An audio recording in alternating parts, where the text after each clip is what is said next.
കലാമണ്ഡലം കൂത്തമ്പലത്തിൽ മോഹിനിയാട്ടം അവതരിപ്പിച്ച് RLV രാമകൃഷ്ണൻ. കലാമണ്ഡലം വിദ്യാർത്ഥി യൂണിയന്റെ നേതൃത്വത്തിലാണ് മോഹിനിയാട്ടം സംഘടിപ്പിച്ചത്. അടുത്ത അധ്യയന വർഷം മുതൽ കലാമണ്ഡലത്തിൽ ആൺകുട്ടികൾക്ക് മോഹിനിയാട്ടം പഠിക്കാൻ അവസരം ഒരുങ്ങുമെന്നാണ് പ്രതീക്ഷയെന്ന് RLV രാമകൃഷ്ണൻ പറഞ്ഞു.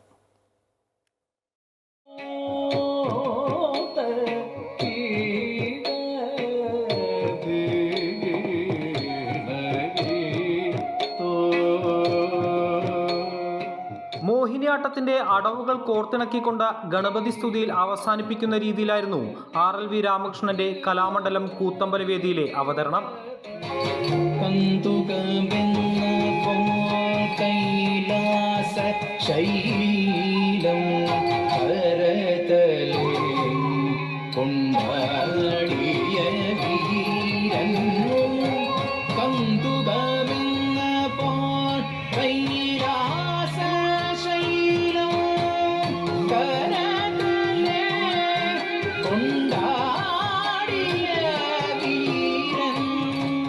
കലാമണ്ഡലത്തിൽ മോഹിനിയാട്ടം അവതരിപ്പിക്കാൻ സാധിച്ചതിൽ സന്തോഷമുണ്ടെന്നും വിവേചനമില്ലാതെ മോഹിനിയാട്ടം പഠിക്കാൻ കലാമണ്ഡലത്തിന്റെ വാതിലുകൾ തുറക്കപ്പെടുമെന്നും RLV രാമകൃഷ്ണൻ പറഞ്ഞു. മോഹിനിയാട്ടക്കാർ അല്ലെങ്കിൽ കൈരളി നൃത്തം അല്ലെങ്കിൽ കേരളത്തിന്റെ കല പഠിക്കാൻ ഒരു വിവേചനമില്ലാതെ തീർച്ചയായിട്ടും കലാമണ്ഡലത്തിന്റെ വാതിലുകൾ തുറക്കപ്പെടുമെന്ന് തന്നെയാണ്.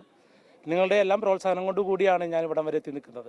അത് ഇനി ഉണ്ടാവുമെന്ന് പ്രതീക്ഷിക്കുന്നു. RLV രാമകൃഷ്ണനെതിരെ കലാമണ്ഡലം സത്യഭാമ നടത്തിയ വംശീയാധിക്ഷേപത്തിന്റെ പിന്നാലെയാണ് നൃത്തം അവതരിപ്പിക്കാൻ കലാമണ്ഡലം വിദ്യാർത്ഥി യൂണിയൻ ക്ഷണിച്ചത്. നേരത്തെ നൃത്താവതരണത്തിന് സുരേഷ് ഗോപിയുടെ ക്ഷണം RLV രാമകൃഷ്ണൻ നിരസിച്ചിരുന്നു. അമൃത ന്യൂസ്, തൃശൂർ.